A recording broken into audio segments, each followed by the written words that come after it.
Me llamo Marina, tengo 42 años. Vivo en la casa que construyó mi abuelo.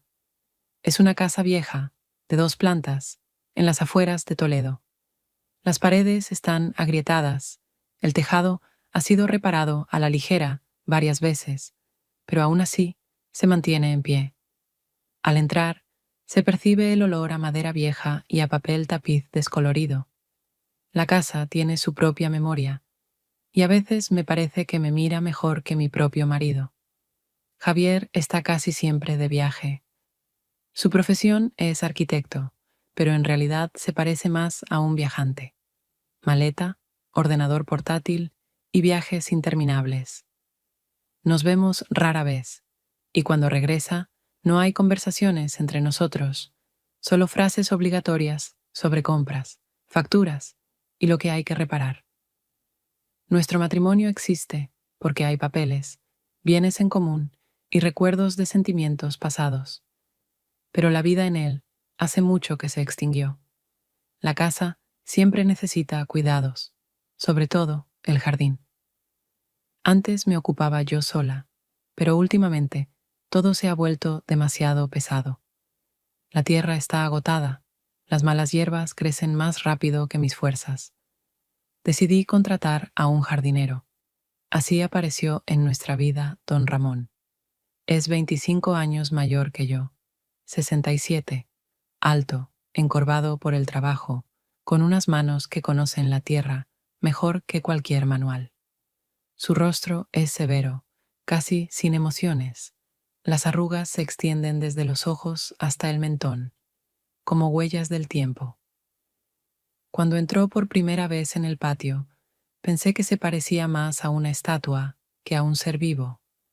Habla poco, sonríe casi nunca, y sus movimientos son medidos, como si cada paso estuviera calculado.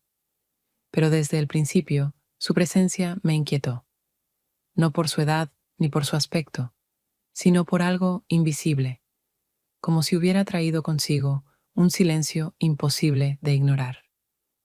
Ese silencio llenó el patio e incluso la casa. Sentía que él veía más de lo que decía, y eso me ponía en guardia. Los primeros días apenas me involucré. Venía por la mañana, trabajaba en los bancales, podaba ramas, llevaba agua. Sus movimientos eran rítmicos, tranquilos, como los de alguien que ha hecho lo mismo toda su vida y sabe que de ello depende el orden. Y aún así, notaba cada uno de sus pasos, incluso cuando intentaba concentrarme en otra cosa. La casa estaba en las afueras, los vecinos lejos, lo que daba una sensación de encierro. Mi marido se había ido otra vez, dejándome una nota breve. Vuelvo en una semana, cuida la casa. Su indiferencia ya no me hería, estaba acostumbrada. Pero ahora en el jardín había otra presencia, y yo no sabía si aliviaba mi soledad o la hacía más profunda. Ramón casi no hablaba. Si preguntaba algo, era solo lo necesario. ¿Dónde están las herramientas? ¿O queda sal para la tierra? Su voz era grave y apagada, como si hacía mucho hubiera dejado de hablar demasiado. Y aún así, en esa sobriedad había algo que me obligaba a escuchar cada palabra. Empecé a notar que salía al patio más de lo necesario, como si quisiera supervisar el trabajo, pero en realidad solo quería estar cerca. Me parecía extraño que en su silencio hubiera más sentido que en nuestras conversaciones telefónicas con Javier. Mi marido llamaba desde los hoteles. Decía lo de siempre. ¿Cómo estás? ¿Cómo está el jardín? Su voz sonaba vacía, y esas llamadas solo subrayaban la distancia entre nosotros. Ramón no hacía preguntas personales. Parecía no importarle quién era yo ni cómo vivía. Pero cuando me miraba, en esa mirada no había indiferencia. Había evaluación, atención, quizá hasta compasión. Y eso era lo que más me asustaba, porque hacía tiempo que había olvidado qué se siente cuando alguien te mira no como esposa, ama de casa o mujer por defecto, sino como persona. La noche siguiente me descubrí de pie más tiempo de lo habitual junto a la ventana, observando cómo guardaba las herramientas en el cobertizo. Era absurdo, infantil, pero no podía detenerme. Vivía en una casa donde hasta las cosas parecían cansadas y de pronto sentía que ese hombre mayor, con sus manos pesadas y sus ojos silenciosos, cambiaba el aire a mi alrededor. Al día siguiente, empecé a sorprenderme con pequeños gestos que un día antes me habrían parecido absurdos. Posponía las tareas domésticas solo para tener un motivo para salir al patio. Que si comprobar si las flores junto al porche no se habían secado. Que si recordarle a Ramón que era mejor guardar los rastrillos bajo el cobertizo y no dejarlos junto a la valla. Todos esos pretextos eran tan transparentes que hasta me resultaban ridículos, pero al mismo tiempo no podía renunciar a ellos. Poco a poco, el jardín se transformaba para mí, no solo en un espacio con tierra, árboles y arbustos, sino en una justificación de mi necesidad de estar cerca de un hombre que, aunque callaba la mayor parte del tiempo, me impresionaba mucho más que cualquier palabra. Ramón actuaba como si no advirtiera mis intentos de entrometerme en su trabajo, pero yo veía que no se oponía. Sus comentarios eran simples. A esta tierra le hace falta lluvia. De lo contrario, las malas hierbas ahogarán los brotes jóvenes. O es mejor podar la rama en otoño para que el árbol resista el frío. Cada observación suya se limitaba al oficio, pero en su voz había una seguridad que rara vez se escucha, incluso en quienes se autoproclaman maestros. Yo lo escuchaba no porque me interesaran de verdad los detalles del cuidado del jardín, sino porque en su tono había algo parecido a una confesión, no intencionada, no dirigida a mí, sino natural como la respiración. Las llamadas telefónicas de Javier, en contraste con esas breves conversaciones con Ramón, empezaron a sonar aún más distantes. Mi marido llamaba cada noche, repetía casi las mismas frases. ¿Cómo estás? ¿Todo bien con la casa? Y añadía lo habitual. No olvides que gastamos demasiado en ese jardín. Yo respondía con la misma rutina, pero cada vez después de colgar sentía una irritación que ya no podía ocultarme ni a mí misma. Sus palabras me recordaban que para él el jardín era solo un gasto, mientras que para mí se estaba convirtiendo en el único lugar donde todavía podía sentir la presencia de algo verdadero. Me descubrí esperando el momento en que Ramón hablara. Parecía extraño, una mujer adulta pendiente de cada frase corta de un hombre mayor, como si de ellas dependiera su día. Pero no se trataba del contenido, sino de la oportunidad de escuchar una voz sin falsedad alguna. No sabía nada de su pasado, salvo que era viudo. En el pueblo decían que su esposa había muerto hacía mucho, que los hijos se habían marchado y que él había quedado solo con su huerto y algunas herramientas. Sin embargo, cuando decía, la tierra necesita descanso, de lo contrario, no dará fruto, yo sentía que no hablaba solo del suelo. Por las noches volvía a casa y me quedaba pensando mucho tiempo por qué me atraía tanto el jardín. Otro diría que era simple soledad, pero yo sabía que era algo más profundo. Podía pasar días y semanas sola. Me bastaban los libros, la música y las obligaciones cotidianas. Pero la aparición de Ramón me trajo una inquietud que al mismo tiempo me perturbaba y me daba fuerzas. Esa inquietud me obligaba a observar sus movimientos, a percibir un sentido oculto en sus palabras sencillas. Un día salí con una taza de café para él, aunque nunca antes había hecho eso con los trabajadores que contratábamos. Me miró sorprendido, tomó la taza y agradeció con un gesto breve. Yo intenté iniciar conversación, Le pregunté si llevaba mucho tiempo trabajando como jardinero y escuché de vuelta que la tierra lo sostiene desde la infancia.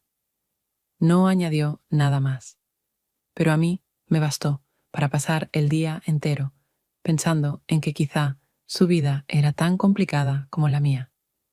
La semana siguiente comprendí que el jardín ya no era para mí solo un terreno, era mi excusa para salir de casa, mi refugio contra la fría indiferencia de mi marido y mi forma de sentir que aún existía.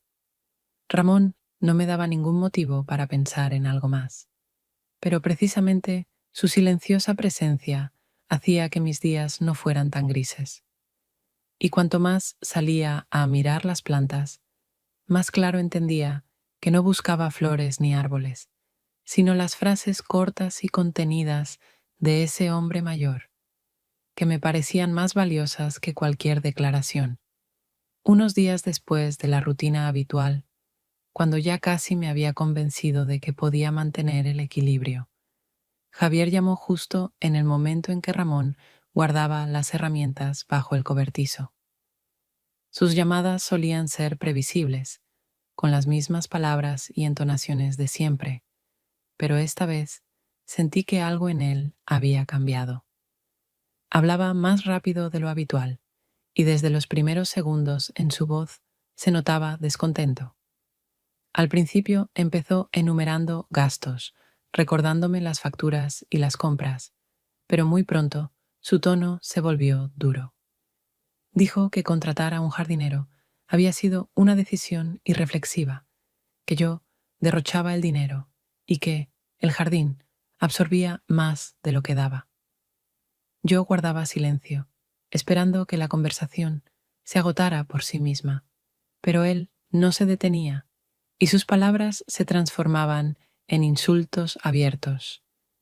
Menospreciaba mi capacidad para llevar la casa, insinuaba que vivía de manera irresponsable e incluso mencionó que, según él, siempre me había faltado criterio para distinguir entre un capricho femenino y una necesidad real. Sentí como algo me oprimía por dentro y no aguanté más. Salí al patio, con el teléfono en la mano, dejando la conexión abierta. Ramón estaba terminando su trabajo y yo sabía que escuchaba todo lo que salía del auricular. No fue un gesto accidental. Quería que alguien más fuera testigo de cómo me hablaba mi marido.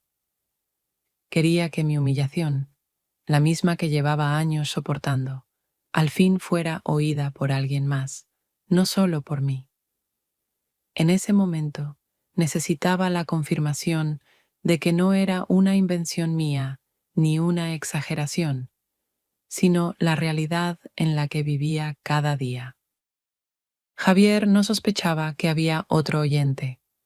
Continuaba lanzando reproches, repitiendo las mismas acusaciones con distintas palabras, y cada una caía sobre mí pesada como una piedra.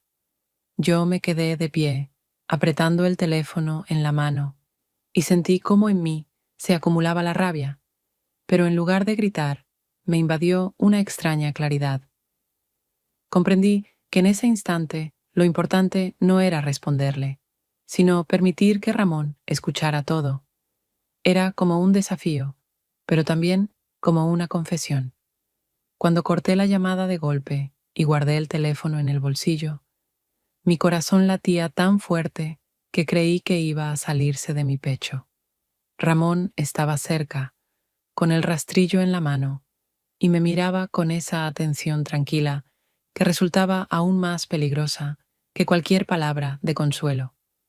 En sus ojos no había compasión, no intentaba consolarme, pero precisamente esa contemplación silenciosa fue para mí más importante que cualquier explicación. Sentí que por primera vez en mucho tiempo alguien veía mi dolor sin adornos, y que esa mirada reconocía su realidad. Asentí levemente, como si quisiera darle las gracias, pero no pronuncié palabra, porque entendía que en ese momento cualquier frase sería de más y sonaría falsa. Él bajó la mirada, continuó con su trabajo y me dejó sola. Pero yo sabía que a partir de entonces, entre nosotros ya no existía la misma distancia que antes. Esa grieta, que se abrió en mi vida habitual, no fue solo consecuencia de una pelea con mi marido, sino también el comienzo de una nueva sensación, que a mi lado había alguien capaz de ver y aceptar en silencio mis derrotas. Esa noche no pude dormir. En mi cabeza resonaba sin cesar la voz de Javier y, al mismo tiempo, la mirada serena y grave de Ramón.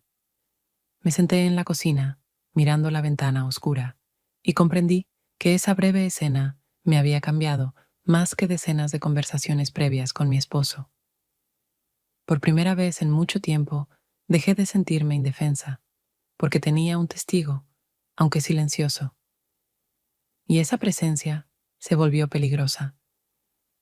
Entendí que ahora la buscaría más que nunca, porque era la única prueba de que mi vida no se reducía a humillaciones y engaños.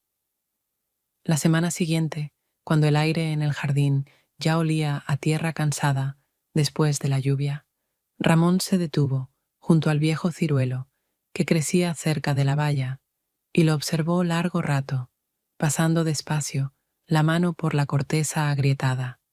Lo hizo con tanta calma, como si se preparara para decir algo importante. Y en efecto, al cabo de un minuto, comentó que el árbol debía cortarse, porque absorbía las fuerzas de la tierra y ya no daba fruto verdadero desde hacía mucho tiempo. Sus palabras sonaron seguras, sin emoción, como una simple constatación, pero para mí fueron un golpe inesperado. Ese árbol no era solo parte del jardín, guardaba en sí mis recuerdos. Lo había plantado con mi hijo cuando aún era pequeño, y cada rama me recordaba aquellos días en que la infancia parecía interminable. Reaccioné de manera brusca, incluso áspera, aunque sabía que mi tono era demasiado emocional. Le dije que no permitiría que lo talara, porque ese árbol estaba ligado a una memoria que no pensaba borrar de mi vida, solo porque ya no diera frutos como antes. Ramón me escuchó en silencio, sin interrumpirme, y después de una pausa, respondió que la naturaleza no se acomoda a nuestros recuerdos, pues vive según sus propias leyes. Añadió que la tierra tiene sus necesidades y que si no se la libera de lo que consume su savia, lo nuevo no podrá brotar. Discutimos más tiempo del que requería el asunto en sí. Yo evocaba cómo mi hijo recogió por primera vez un puñado de frutos de ese árbol y me los trajo con orgullo. Cómo trepaba por sus ramas, se caía, reía y regresaba con las manos arañadas, pero los ojos felices. Para mí, ese ciruelo era un símbolo de su infancia y de la vida que entonces teníamos, y que ahora solo existía en la memoria. No podía permitir que desapareciera tan fácilmente como desaparece un objeto inútil. Ramón, en cambio, decía con firmeza que nos aferramos demasiado al pasado, cuando la vida exige avanzar. Sus palabras parecían duras, pero yo sentía que venían de alguien que sabía lo que son las pérdidas y cómo cambian la tierra bajo los pies. En cierto momento, comprendí que aquella discusión ya no se trataba del árbol. Nos estaba abriendo de verdad el uno al otro. Sentía que él me veía no como la señora que le paga por su trabajo, sino como una mujer que defiende obstinadamente su dolor porque teme perder los últimos símbolos del pasado.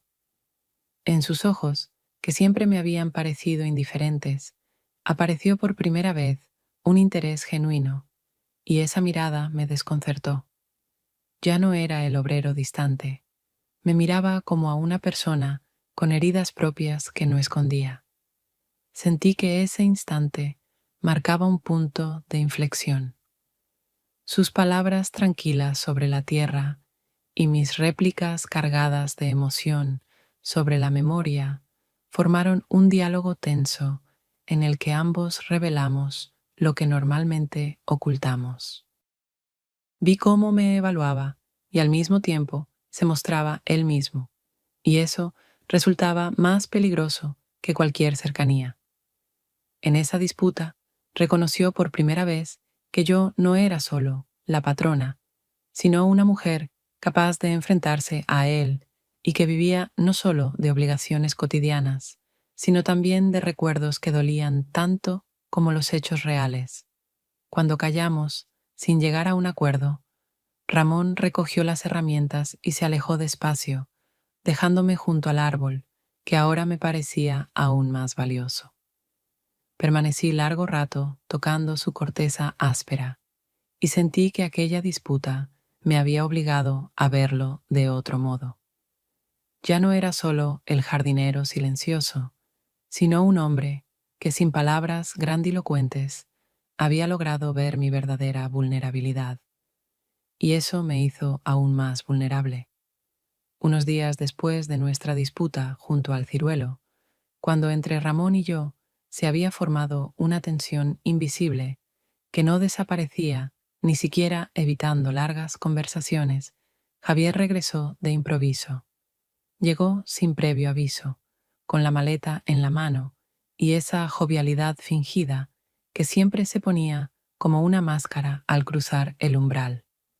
Dijo que quería darme una sorpresa, ya que al día siguiente debía marcharse de nuevo y deseaba pasar al menos una velada en casa. Sonreía, pero yo sabía demasiado bien que tras esa sonrisa no había calor, solo la costumbre de mostrar la imagen que consideraba correcta. Tras unos minutos de preguntas formales y respuestas rápidas, de repente propuso que cenáramos juntos los tres, él, yo y Ramón.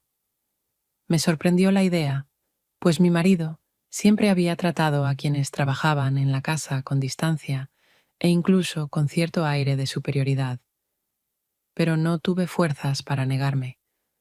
Lo dijo de una manera que no admitía discusión, y en pocos minutos estábamos sentados a la mesa del comedor, un lugar donde hacía mucho no sentía nada parecido a la familiaridad. Javier hablaba mucho, como siempre que quería subrayar su presencia. Llovía elogios sobre el jardín. Recordaba que desde hacía tiempo deseaba poner orden en la parcela, y de vez en cuando lanzaba indirectas punzantes hacia mí, disfrazándolas de bromas. Comentó que, al fin, había encontrado a alguien capaz de terminar el trabajo, ya que a mí siempre me faltaba paciencia. Añadió que los gastos, aunque altos, ahora estaban justificados, porque el jardín lucía mejor que nunca. Sus palabras tenían doble filo. En apariencia eran alabanzas. En el fondo eran humillaciones que yo debía tragar en presencia de un extraño. Ramón permanecía callado, comía despacio, sin apartar la mirada del plato, y solo de vez en cuando lanzaba una breve mirada a Javier cuando éste soltaba alguna frase cargada de desprecio disfrazado. Yo percibía esa contenida reacción y notaba que Ramón evaluaba la situación con más profundidad de la que mostraba. En su mirada, cuando por fin se cruzó con los ojos de Javier, no había agresividad ni grosería, solo un desprecio tranquilo y muy elocuente. Esa mirada no pasó desapercibida para mí, y supe que quizá incluso mi marido la sintió, aunque fingiera que nada había ocurrido. En ese momento comprendí por primera vez que entre esos dos hombres existía algo parecido a una lucha invisible. Uno intentaba demostrar su superioridad a través de palabras, gestos, fanfarroneando con sus éxitos y con su rol de dueño.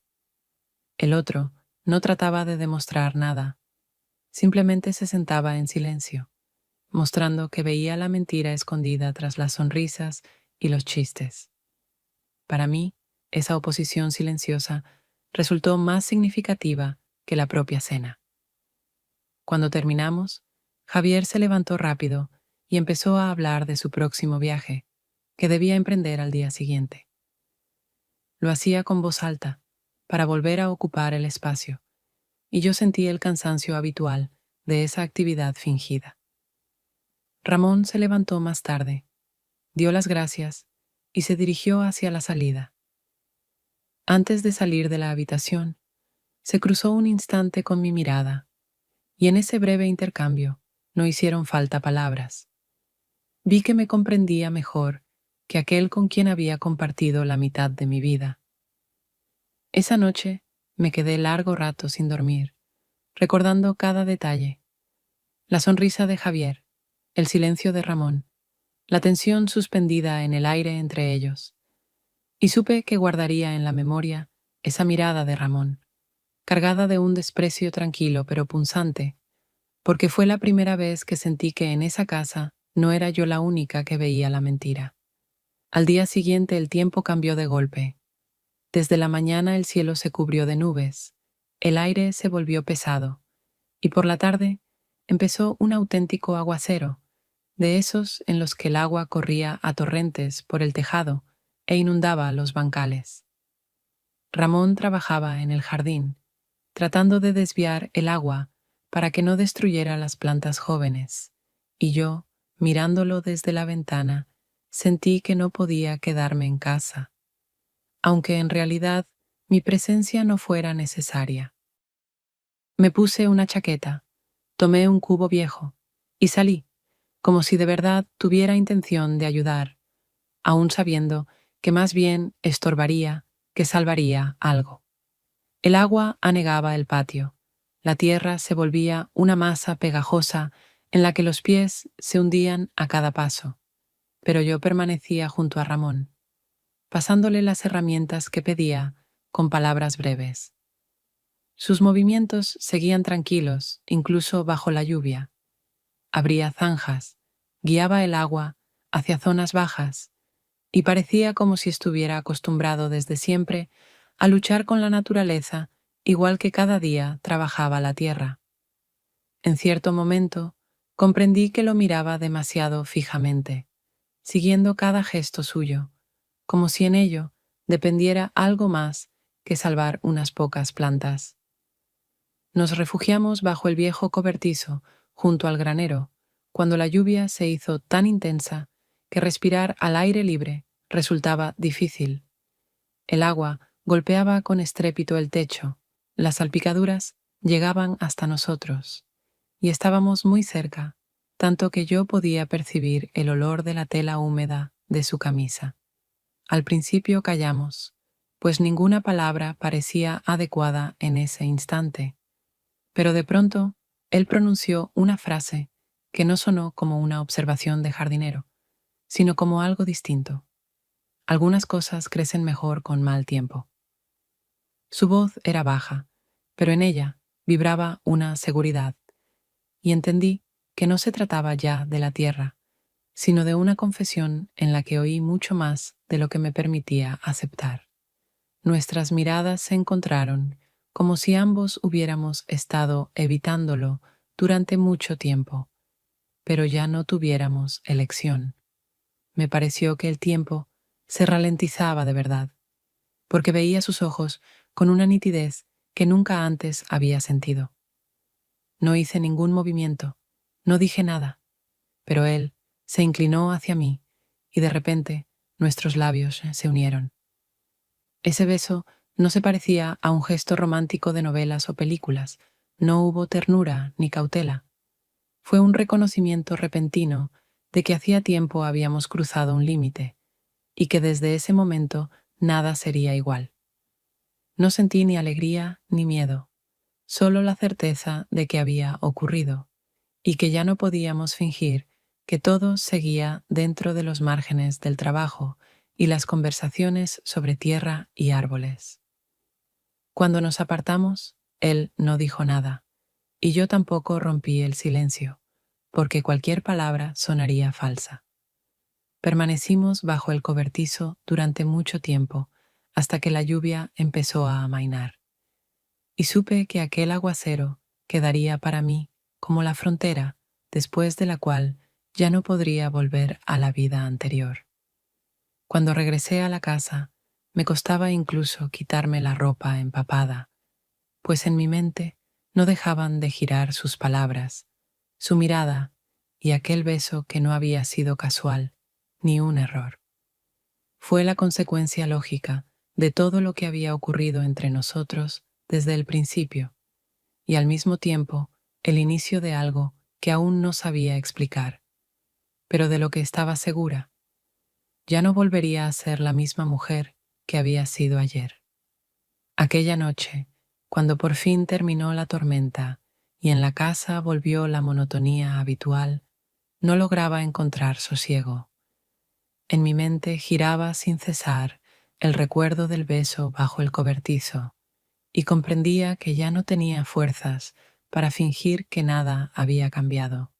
Caminaba de una habitación a otra, tratando de ocuparme con las tareas domésticas, pero ninguna nimiedad lograba distraerme.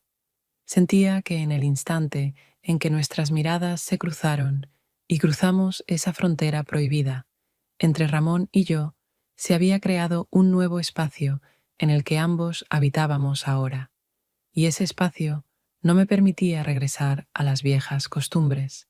Se acercaba la noche, pero el sueño no venía. La casa estaba en silencio.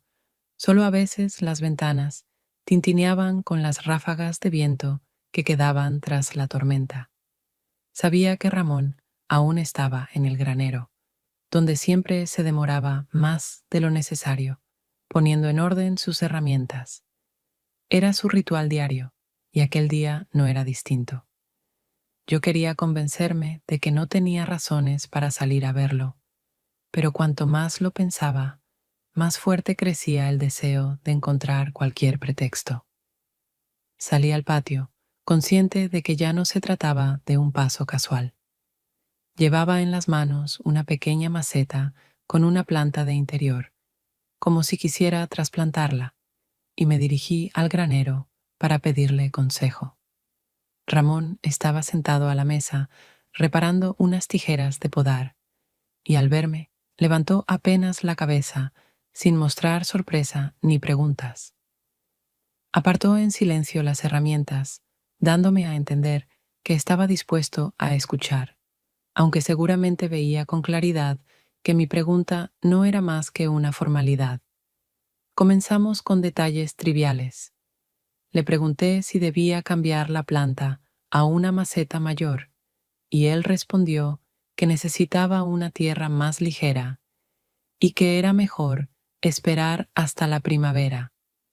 Pero muy pronto, aquella charla derivó en algo distinto. Le dije que estaba cansada de sentirme constantemente inútil, que la casa en la que vivía se había convertido en una carga y que nuestras conversaciones con mi marido hacía tiempo se habían vuelto una formalidad. Ramón escuchaba con atención, no interrumpía, solo asentía de vez en cuando, y eso me aliviaba, porque sabía que, por primera vez en mucho tiempo, alguien me estaba escuchando de verdad. El tiempo pasaba inadvertido. Estábamos sentados en el granero, y sentía cómo entre nosotros se espesaba la confianza.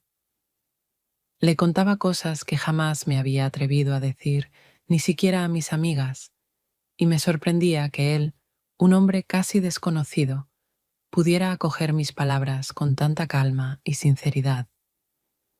En cierto momento dejé de buscar explicaciones de por qué sucedía aquello y simplemente me permití hablar, como si fuera mi única oportunidad de liberar lo que había acumulado durante años. La noche transcurrió más rápido de lo que esperaba. Cuando comprendí que ya amanecía, no sentí cansancio, sino una extraña paz.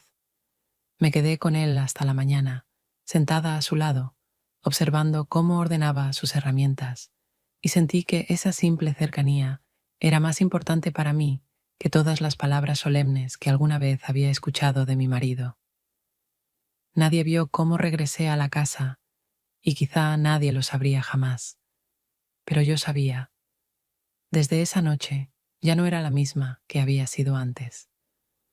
Unos días después de aquella noche en que me quedé con Ramón en el granero y sentí que nuestra cercanía silenciosa se había vuelto evidente, incluso sin palabras, Javier regresó de otro de sus viajes. Llegó de improviso, trayendo consigo una caja de regalos y un gran ramo de flores que en sus manos parecían demasiado artificiales. Lo recibí en el umbral, y aunque trataba de mostrar ternura y cuidado, en mí todo resonaba con frialdad. Su beso me pareció una formalidad, los regalos una forma de acallar la culpa, y sus palabras un texto aprendido de memoria que repetía cada vez tras una larga ausencia. Hablaba mucho de su viaje, de las reuniones, de los éxitos, e incluso insinuaba lo difícil que le resultaba trabajar para mantener nuestra casa. Yo lo escuchaba asintiendo, pero cada frase me producía un distanciamiento mayor. Su presencia, antes deseada y necesaria, ahora me parecía ajena. Sentía que vivía en dos realidades paralelas, una, la que él intentaba sostener con regalos y flores, y otra, en la que yo ya había cruzado una frontera invisible y encontrado junto a Ramón una verdad, aunque peligrosa. Una noche, cuando Javier fue a ducharse, tomé su teléfono que estaba sobre la mesa, y por pura casualidad vi un mensaje de una mujer cuyo nombre no me sonaba. El texto no dejaba lugar a dudas. Hablaba de un encuentro. Lo llamaba por un apelativo que solo permitía a los más cercanos, y lo acompañaba con palabras que jamás aparecerían en la correspondencia con una colega. Leí unos pocos mensajes, y eso bastó para comprender que nuestro matrimonio hacía tiempo se había convertido en una escenografía. Curiosamente, en ese instante no sentí ni rabia ni dolor. Al contrario, me invadió un inesperado alivio. Mi traición, que unos días antes me parecía peligrosa y vergonzosa, se me mostró ahora bajo otra luz. Comprendí que mis actos habían sido honestos conmigo misma. Yo buscaba cercanía donde era real, mientras que él llevaba años construyendo la ilusión de fidelidad, escondiéndose detrás del trabajo y de los viajes constantes. Esa noche me acosté junto a él, escuchando su respiración uniforme, y sentí que los dos vivíamos papeles inventados. Él representaba al esposo entregado que traía regalos y hablaba de amor, mientras yo me quedaba en la sombra, permitiéndole creer que ese papel aún tenía sentido. Pero en realidad, ambos hacía mucho habíamos traicionado las promesas que un día nos dimos. Y si mi nueva verdad había nacido de la necesidad de sobrevivir entre la indiferencia, su mentira había sido una elección consciente, hecha mucho antes de aquel día. Desde entonces dejé de sentir culpa. Sabía que mi vida se componía ahora de roles dobles. La esposa oficial, que acepta los regalos y escucha las historias inventadas sobre viajes de negocios, y la mujer que ya había encontrado otro camino, quizá incierto, pero más honesto que cualquier palabra de mi marido. Pasaron unos días después del regreso de Javier, y sentí la necesidad de salir de casa, como si el aire fresco pudiera ayudarme a separarme de esa doble vida en la que había estado sumida últimamente. En la ciudad me encontré con un viejo amigo de la infancia con quien habíamos ido a la misma escuela. Nos cruzamos por casualidad frente a una cafetería y me propuso tomar un café para recordar viejos tiempos y ponernos al día. La conversación fue ligera, nos reímos de anécdotas pasadas y sentí que esas 2 horas me habían dado más sensación de libertad que semanas enteras pasadas en mi casa. Para mí no fue más que un encuentro sencillo, sin ningún trasfondo oculto, pero, como supe después, para Ramón todo parecía distinto. Esa misma tarde ocurrió algo inesperado. Cuando salí al patio para regar las macetas y me detuve un instante junto al viejo ciruelo, él se acercó a mí con gesto serio. Su voz sonó grave y un poco dura cuando dijo: «Está jugando con el tiempo ajeno, señora». Al principio no entendía a qué se refería, pero luego vi en sus ojos que hablaba de mi encuentro de ese día. Comprendí que me había visto con mi amigo en la ciudad y que para él aquella casualidad se había convertido en prueba de mi ligereza. Sus palabras me golpearon más fuerte de lo que esperaba. Comencé a explicarle que era un viejo conocido, que solo habíamos tomado un café y que no había nada más. Pero él escuchaba en silencio, y en su mirada distinguía desconfianza y un rencor velado. Era injusto, porque él mismo nunca me había prometido nada, no me había dado garantías ni exigido fidelidad, y aún así se comportaba como si tuviera derecho a reclamarla. Guardé silencio mucho tiempo antes de responder, y al final le dije que sus celos me parecían fuera de lugar, pues no podía exigirme algo que él mismo jamás me había ofrecido. Ramón se mantuvo sereno, pero en sus palabras había firmeza. Dijo que el tiempo es el mayor tesoro y que no permitiría que se jugara con él. Sentí que tras esas palabras no había solo celos, sino también egoísmo. Me quería a su lado por completo, pero él seguía distante, sin darme certeza de que pudiéramos ser algo más el uno para el otro. Esa noche me quedé mucho rato en la sala, sin encender la luz. Me desgarraban sentimientos contradictorios. Por un lado, sus celos eran la prueba de que yo realmente le importaba.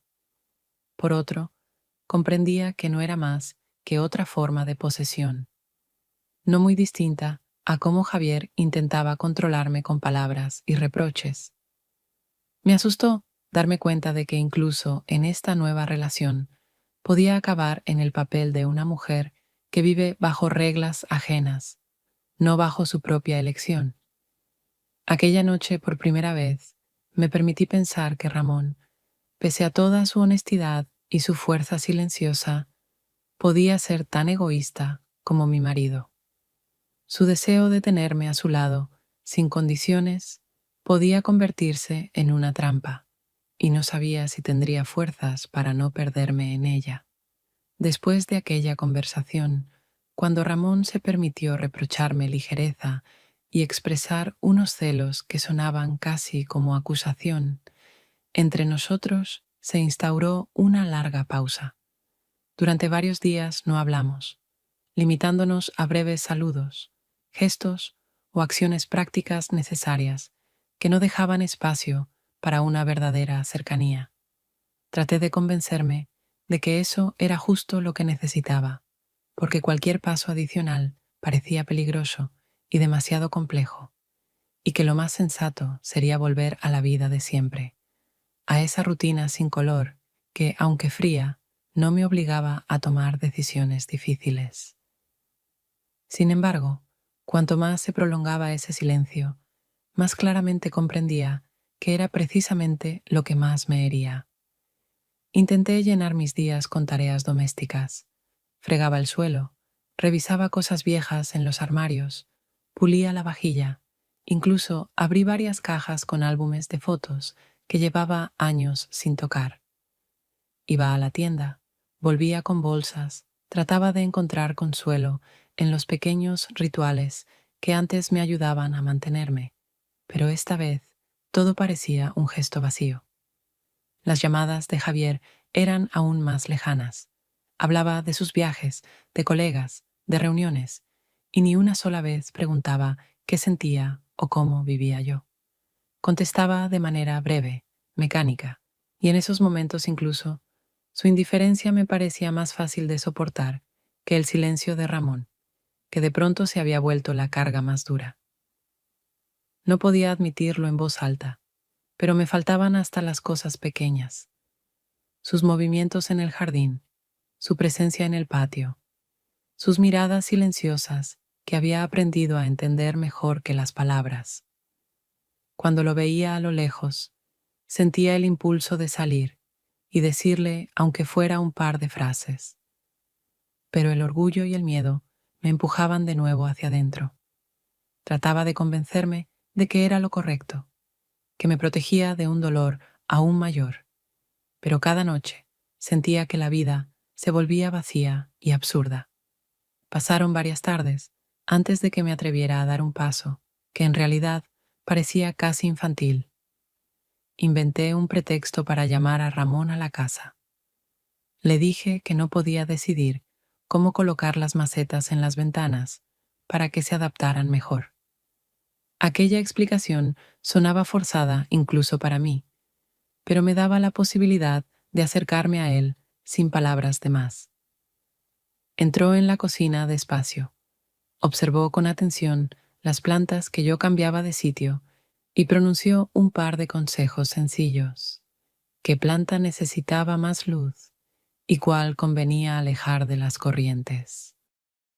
Sus palabras no tenían gran importancia, porque yo ya lo sabía, pero para mí lo esencial era otra cosa. Él estaba otra vez en mi presencia y podía mirarlo, escuchar su voz, aunque hablara de obviedades. Observaba sus manos al tocar las hojas, cómo inclinaba la cabeza para examinar las macetas, y entendía que esa escena cotidiana era más valiosa para mí que cualquier lujo o regalo que trajera Javier. Había algo en ella que me daba sensación de autenticidad. Ramón no intentaba impresionarme, no representaba un papel, no se escudaba en palabras, simplemente estaba allí, haciendo lo que sabía, y eso hacía su presencia, para mí, irreemplazable. Cuando terminó, y dijo en voz baja que todo dependía del cuidado y no de la colocación, yo solo asentí, aunque quería decir mucho más. Quería pedirle que se quedara más tiempo, quería explicarle lo importante que era para mí verlo allí, pero no encontré palabras. Se marchó con la misma calma con la que había entrado, y me dejó sola con la sensación de que incluso esa breve escena había sido más valiosa que toda mi supuesta autosuficiencia de la semana. Después de que se fuera, permanecí largo rato sentada junto a la ventana, mirando el jardín y sintiendo que intentaba retener, aunque fuera una migaja de lo que nos unía. Ya no me bastaban las tareas habituales. Ya no podía vivir solo en un mundo de formalidades y llamadas de mi marido. Comprendí que dependía de esa presencia y que esa dependencia me hacía vulnerable, pero al mismo tiempo me daba una fuerza que no encontraba en ningún otro sitio. Y ahora, cuando habíamos vuelto a cruzar ese límite invisible, sabía que regresar por completo a la vida de antes era imposible. Pasaron algunos días después de que volví a llamar a Ramón a la cocina y confirmé que incluso unos minutos de su presencia podían devolverme fuerzas. Parecía que entre nosotros se había formado un frágil equilibrio. Casi no hablábamos, pero el simple hecho de su cercanía me daba una sensación de apoyo. Y fue justamente en ese momento cuando empecé a creer que podía seguir viviendo sin complicaciones adicionales, que apareció lo que más temía, las miradas ajenas y las lenguas de los demás. Una tarde fui a una tiendecita de la calle vecina a comprar pan y algunas cosas para la cena. Allí me encontré por casualidad con una mujer que vivía cerca y que siempre se distinguía por querer saber más de lo que debía. Me saludó con un tono demasiado meloso y luego, con fingida naturalidad, soltó una frase que me heló por dentro. Te ven a menudo con el jardinero, la gente ya comenta. Lo dijo como si compartiera una broma, pero en sus ojos brillaba una curiosidad maliciosa que me hizo querer huir de inmediato. No encontré respuesta, apenas asentí y salí de la tienda, sintiendo que el suelo bajo mis pies se volvía más inseguro. De camino a casa, repasaba una y otra vez sus palabras.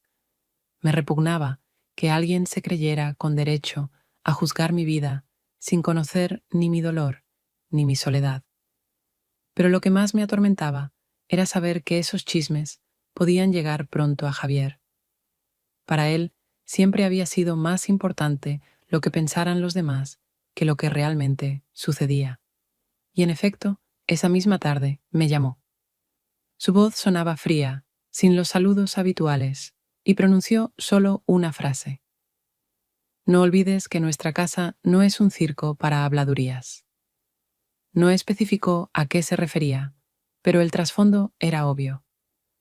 Sentí que esas palabras dolían mucho más que los insultos abiertos que antes le había oído. No hablaba como un marido preocupado, sino como un propietario que defendía su reputación. En su voz había más inquietud por su propia imagen que por mí. En ese instante comprendí que estaba atrapada por todos lados. Los chismes de los vecinos me apretaban desde fuera. Javier, con sus insinuaciones, me obligaba a mantenerme dentro de los límites de la decencia.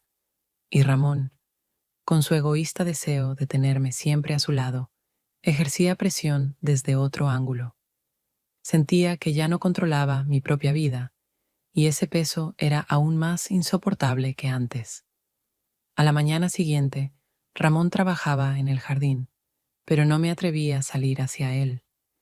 Lo miraba desde la ventana y sentía que entre nosotros se levantaba un muro invisible, no solo por nuestra última discusión o la pausa, sino ahora también por el juicio de aquellos que no entendían nada, pero ya habían sacado conclusiones. Imaginaba lo fácil que era para la gente distorsionar los hechos y comprendía que cualquier paso mío podía convertirse en motivo de nuevos rumores. Mi silencio, que antes me parecía mi única protección, se transformaba ahora en un lazo que me impedía hablar o actuar. Esa tarde vagué de una habitación a otra, incapaz de encontrar reposo. Miraba los objetos de la casa y sentía que también ellos parecían impregnados de miradas ajenas y de juicio. Intentaba leer, cocinar, escuchar música, pero todo me parecía vacío. Dentro de mí crecía el miedo, no al qué dirán, sino a la pérdida de mi propia voz.